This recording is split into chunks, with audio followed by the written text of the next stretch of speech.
Welcome, all of you, in this lesson, in this lecture. हम लोग ने already अपने पहले वीडियो में बात करी थी कैरेक्टरिस्टिक्स ऑफ लिविंग बीइंग्स की। आज हम लोग जो बात करने जा रहे हैं वो है हर एक कैरेक्टरिस्टिक के बारे में।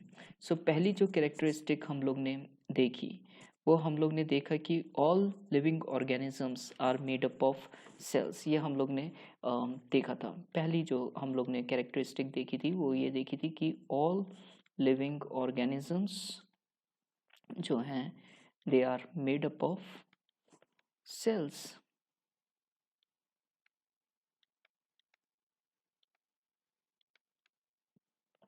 ये हम लोग ने देखा था। सेल्स जो हैं स्टूडेंट्स वो हमारे दो तरीके के हो सकते हैं। एक है हमारा प्रोकैरियोटिक सेल और दूसरा है यूकैरियोटिक सेल। प्रो का मतलब होता है बिफोर और आपका कैरियोट जो है वो बना है कैरियन से और कैरियन का मतलब होता है न्यूक्लियस। आप इस चीज़ को ध्यान में रखेंगे।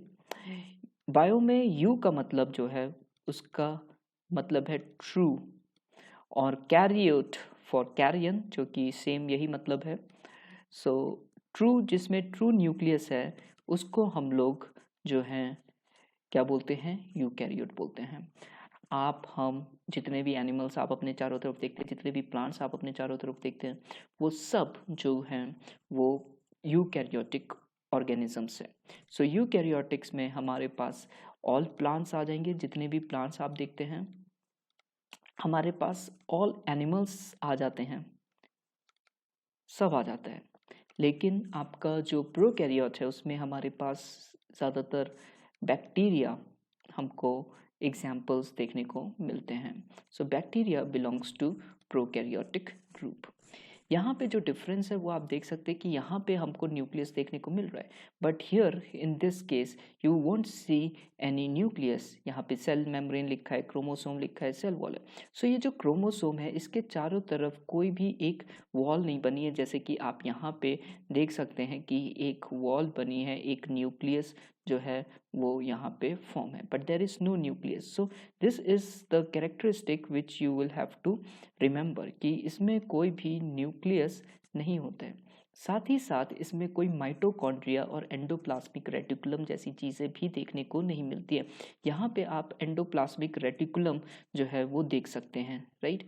All these are your endoplasmic reticulum जो कि यहाँ पे एब्सेंट है।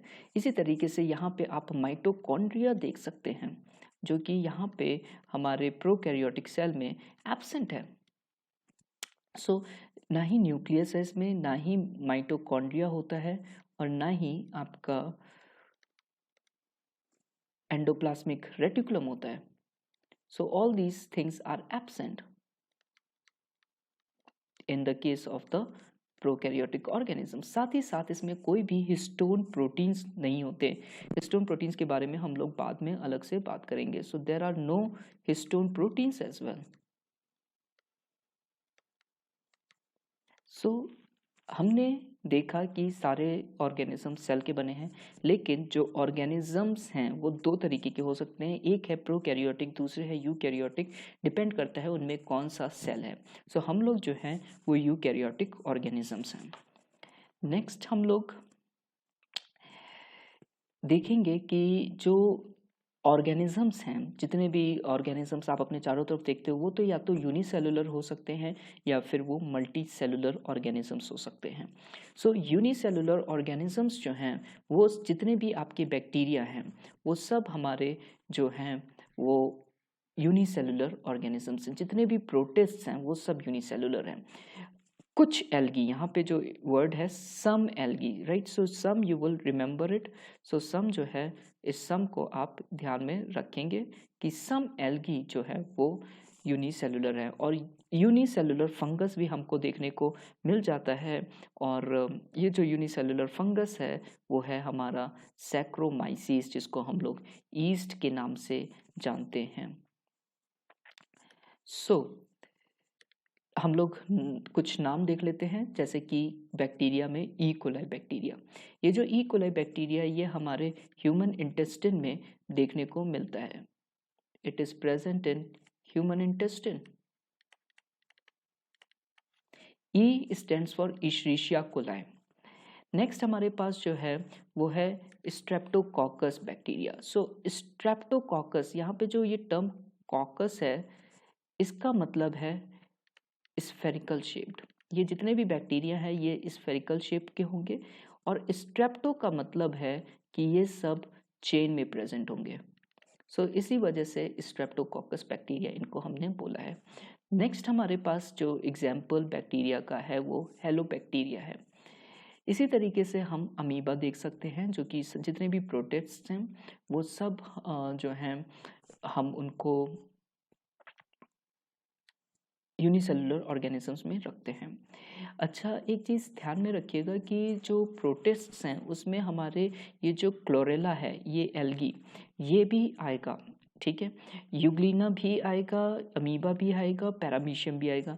ये सब जो तीनों हैं ये बिलोंग करते हैं, हम लोग अगर जब हम एनिमल किंगडम में इनको पढ़ेंगे तो हम इनको प्रोटोजुआ, फाइलम प्रोटोजुआ में बिलोंग करते हैं, राइट। सो प्रोटिस्ट जो है ये एक किंगडम है। So this is a kingdom, this is a kingdom, remember that.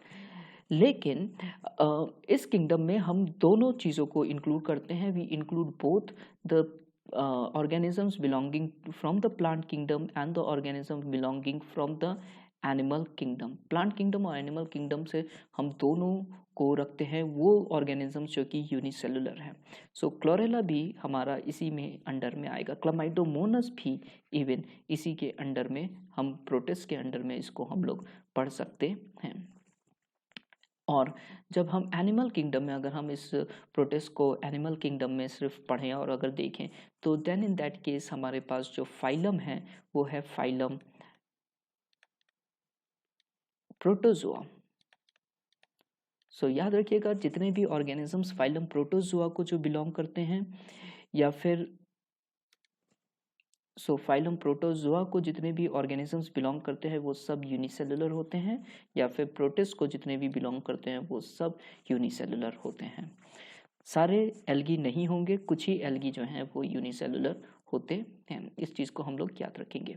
एक और चीज़ जो मैं यहाँ पे अब आपने देखा है, तो जितनी ज़्यादा आपको इन्फॉर्मेशन मिल सके उतना ही अच्छा है। सो मैं आपको यूग्लिना के बारे में बता देता हूँ कि जो यूग्लिना है it is a connecting link between plants and animals. So आप इस चीज़ को याद रखेंगे, it's a connecting link between plants and animals. क्यों है कनेक्टिंग लिंक? क्योंकि ये प्लांट्स के जैसे ऑटोट्रॉफ्स हैं और साथ ही साथ ये लोकोमोट कर सकते हैं। सो मैं यहाँ पे लिख देता हूँ, so they make their own food, so they can be autotroph plus they locomote. इस वजह से ये जो है ये कनेक्टिंग लिंक है। नेक्स्ट हमारे पास पैरामीशियम है, जो कि एक प्रोटिस्ट है या फाइलम प्रोटोजोआ में आप इसको पढ़ सकते हैं। और ये जो है इसको हम लोग कॉमनली जो है स्लिपर एनिमल क्यूल के नाम से जानते हैं, क्योंकि इसका जो शेप है वो एक चप्पल के जैसा हमको देखने को मिलता है। नेक्स्ट हमारे पास हमने बात कर ली थी ऑलरेडी क्लोरेला, क्लामाइडोमोनस, जो कि ऑलरेडी एक यूनिसेलुलर एल्गी के एग्जांपल्स हैं, वो आप याद रखेंगे। और सैक्रोमाइसिस जो यीस्ट है उसके भी आप एग्जाम्पल याद रखेंगे। सो हम लोग ने यूनिसेलुलर ऑर्गेनिजम्स के कुछ एग्जाम्पल्स अभी देखे। नेक्स्ट हमारे पास ये जो एक डायग्राम यहाँ पे आप देख रहे हैं, ये जो डायग्राम है ये है क्लैडोग्राम, हम इसको बोलते हैं। और क्लैडोग्राम जो है वो एवोल्यूशनरी ट्री है। ये हमको ट्री हेल्प करता है, बताता है कि किस तरीके से एवोल्यूशन हुआ। आपने जो कैरेक्टरिस्टिक सबसे पहला पढ़ा वो ये पढ़ा कि जितने भी लिविंग सेल्स हैं वो सब जो हैं they are made of cells. Cells के आधार पे वो लिविंग ऑर्गेनिज्म या तो प्रोकैरियोटिक हो सकता है या फिर वो यूकैरियोटिक होता है। पहली चीज़ हम लोग ने देखी। दूसरी चीज़ हम लोग ने ये देखी कि या तो वो जो ऑर्गेनिज्म है सेल के आधार पे या तो वो यूनिसेलुलर हो सकता है, जिसके हम लोग ने एग्जांपल्स देखे, या फिर वो मल्टी सेलुलर हो सकता है। सो यहाँ पे ये जो ट्री है, ये हमने ट्री इसलिए लिया ताकि हम आपको उन मल्टी सेलुलर ऑर्गेनिजम्स के बारे में बता सकें यहाँ पे। और किस तरीके से वो इवॉल्व हुए, उन मल्टी सेलुलर ऑर्गेनिजम्स के बारे में हम यहाँ पे बात कर रहे हैं। तो सबसे पहले जो हमारे पास ये, क्योंकि पहली ब्रांच हमको देखने को मिल रही है, तो ये स्पंज जो हैं वो हमारे फॉर्म हुए आफ्टर प्रोटिस्ट। उसके बाद हमारे पास जो सेकेंड ब्रांच हमको देखने को मिलती है वो हमको ये वाली ब्रांच देखने को मिल रही है, दिस ब्रांच। और इसमें हमको निडेरियंस या फाइलम सिलेंट्रेटा के ऑर्गेनिजम्स हमको देखने को मिलते हैं। इसमें ये आप जेलीफिश देख सकते हैं और कुछ टीनोफोर्स भी हमको इसी में मिलते हैं। टीनोफोर्स को हम लोग कॉमनली कोम बियरर्स के नाम से हम लोग इनको बोलते हैं। और निडेरिया का जो दूसरा नाम है वो है फाइलम सिलेंट्रेटा। सो फाइलम सिलेंट्रेटा के जो ऑर्गेनिजम्स हैं, जिसमें कि ये जेलीफिश आप देख सकते हैं, वो आता है। उसके बाद जो इवॉल्व हुए वो हमारे कुछ फ्लैटवर्म्स इवॉल्व हुए और साथ ही साथ कुछ प्रोबोसिस वर्म्स हमारे पास इवॉल्व हुए। So this is the third branch जो कि आप देख रहे हैं। फोर्थ ब्रांच हमको ये वाली ब्रांच देखने को मिलती है जिसमें कि सीडोसिलोमेट्स आते हैं। ये सब क्या हैं, ये हम इसका सेपरेटली बात करेंगे इन आर सेपरेट चैप्टर। सीडोसिलोमेट्स में हमारे पास निमेटोड्स आते हैं, राइट। सो निमेटोड्स जो हैं ये हमारे फोर्थ जो है इवॉल्व हुए, बाद में इवॉल्व हुए। कुछ रोटिफर्स हमारे बाद में इवॉल्व हुए। फिफ्थ हमारे पास जो ब्रांच आती है वो ये वाली ब्रांच है और इसमें जो है हमको मॉलस्क देखने को मिलते हैं। So we can write it as fifth A. फिर उसके बाद इसमें ये पहली ब्रांच हो गई, ये फिफ्थ बी, ये दूसरी ब्रांच हो गई जिसमें हमको एनालिड्स देखने को मिल जाते हैं। ये एग्जाम्पल यहाँ पे जो आप देख रहे हो ये अर्थवर्म का है। मॉलस्क में जो आप अभी एग्जाम्पल देख रहे हो वो ऑक्टोपस का है। नेक्स्ट हमारे पास जो है वो आर्थ्रोपोड्स का एग्जाम्पल है और arthropods is the largest phylum, आप इस चीज़ को याद रखेंगे।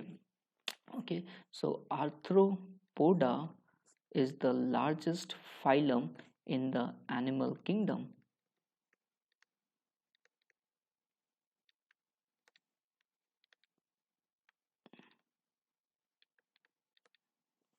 आप इस चीज़ को ज़रूर से याद रखेंगे। मैं इसको इवन हाईलाइट भी कर देता हूँ।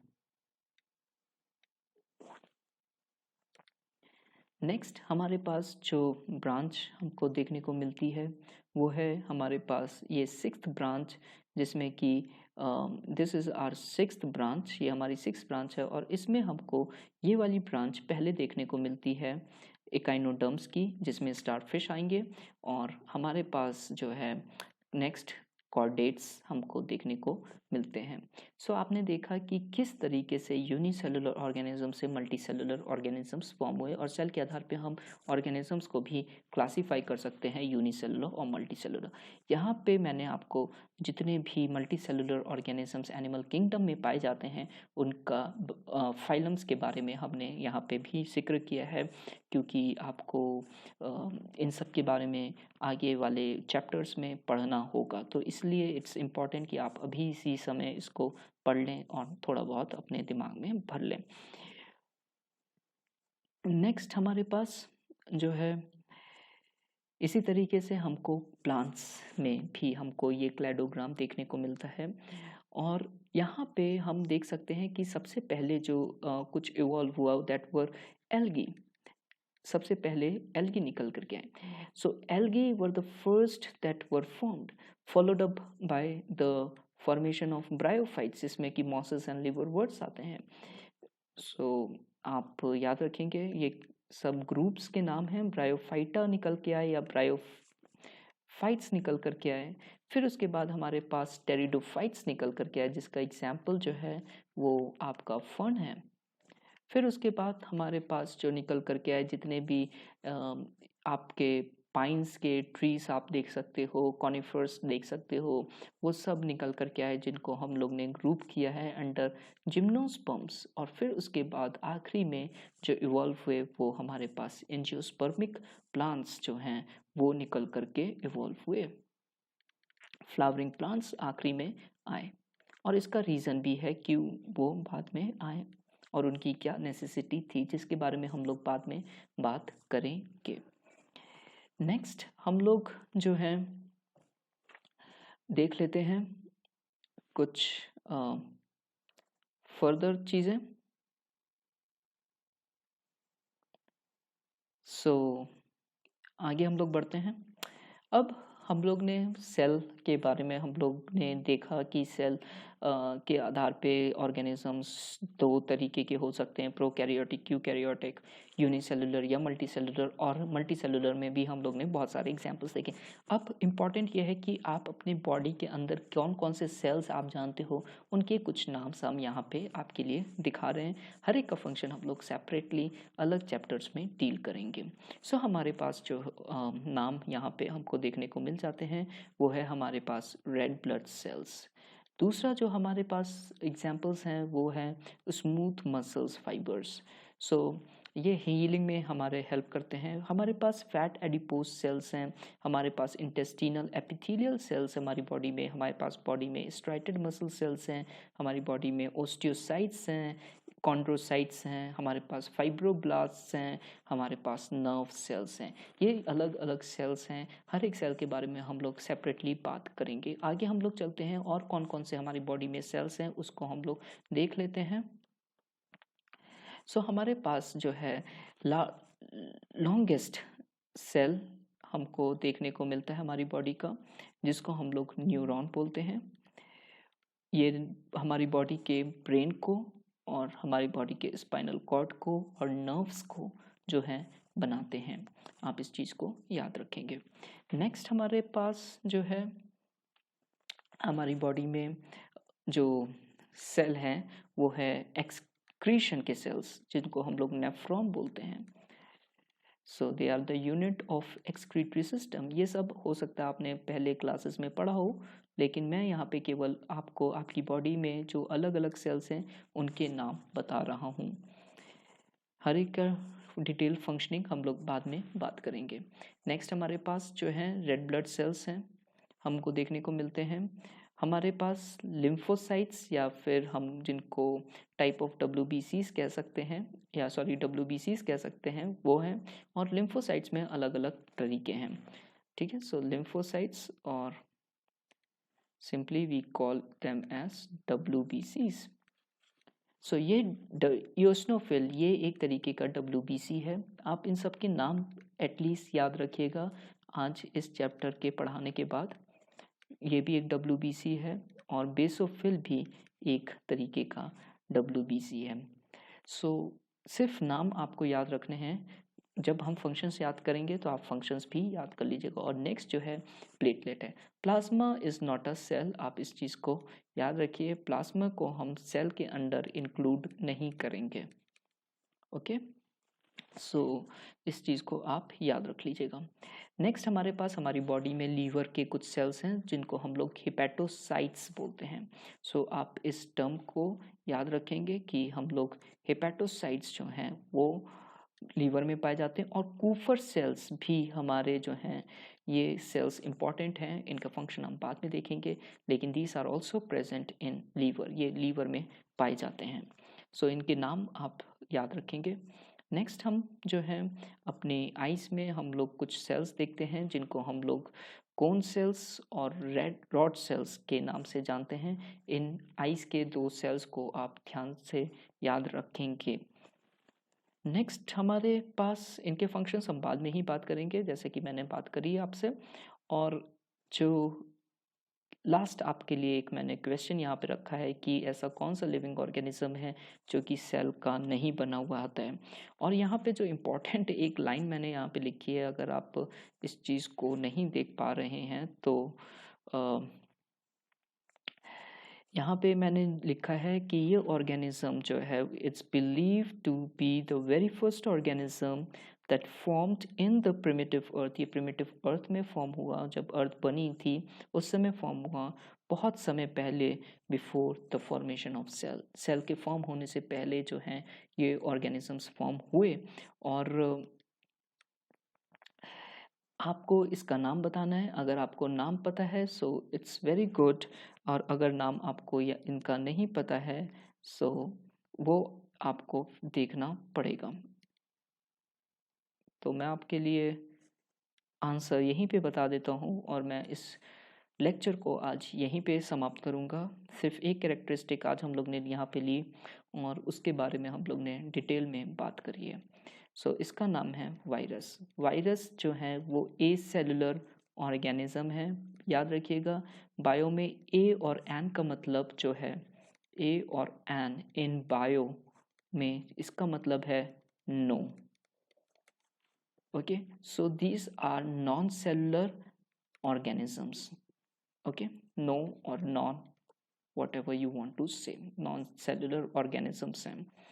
इनकी बॉडी सिर्फ दो चीज़ों से बनी होती है, एक है न्यूक्लिक एसिड और दूसरा है प्रोटीन।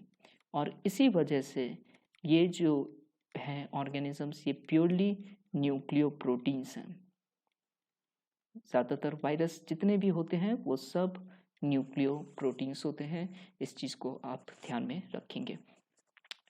हमारे नेक्स्ट लेक्चर में हम लोग बात करेंगे कि सेकंड कैरेक्टरिस्टिक जो कि है कि हर एक लिविंग ऑर्गेनिज्म का अपना शेप, साइज और सिमेट्री होती है, और इसके बारे में हम लोग नेक्स्ट वीडियो में बात करेंगे। अगर आपको ये वीडियो अच्छी लगी हुई हो तो please don't forget to like, share and subscribe.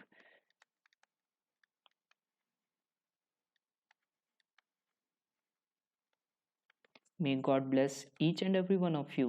Thank you for watching this video. Bye-bye.